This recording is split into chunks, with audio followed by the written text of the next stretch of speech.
अपरा एकादशी व्रत कथा का विस्तृत वर्णन। प्राचीन समय की बात है। महीध्वज नाम का एक राजा था। वह बहुत ही धर्मात्मा, दयालु और प्रजा का हित चाहने वाला राजा था। उसकी प्रजा उससे बहुत प्रेम करती थी क्योंकि वह हमेशा सत्य और धर्म के मार्ग पर चलता था। लेकिन उसका छोटा भाई वज्रध्वज स्वभाव से बिल्कुल विपरीत था। वह अत्यंत क्रूर, ईर्ष्यालु और अधर्मी था। उसे अपने बड़े भाई की लोकप्रियता और सम्मान से जलन होती थी।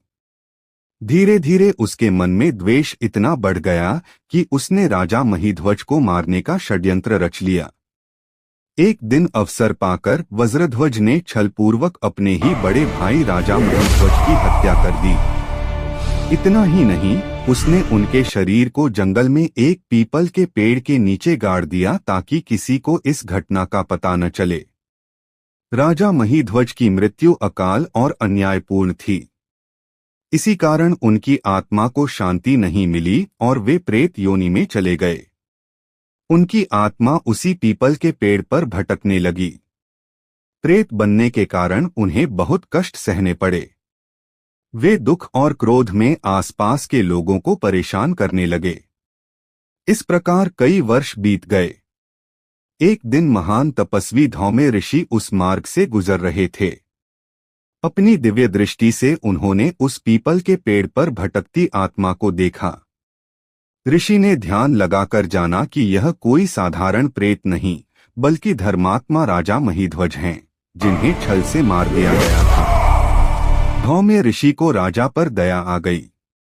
उन्होंने प्रेत रूप में भटक रहे राजा को नीचे बुलाया और उसे धर्म तथा परलोक का ज्ञान दिया।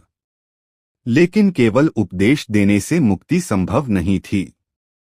इसलिए ऋषि ने राजा की आत्मा की शांति के लिए स्वयं अपरा एकादशी का व्रत करने का संकल्प लिया। धौम्य ऋषि ने पूरे विधि विधान और श्रद्धा के साथ अपरा एकादशी का व्रत किया। व्रत का पुण्य उन्होंने राजा महीध्वज की आत्मा को समर्पित कर दिया।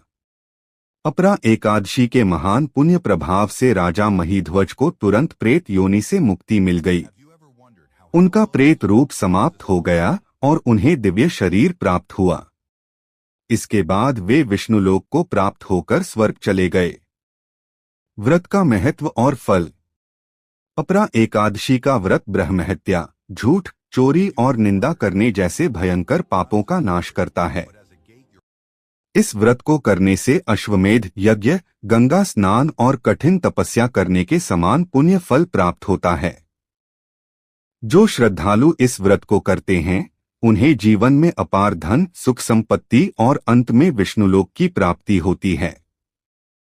यह व्रत केवल व्रतधारी के लिए ही नहीं, बल्कि उनके पूर्वजों की आत्मा की शांति और मुक्ति के लिए भी अत्यंत प्रभावशाली माना जाता है।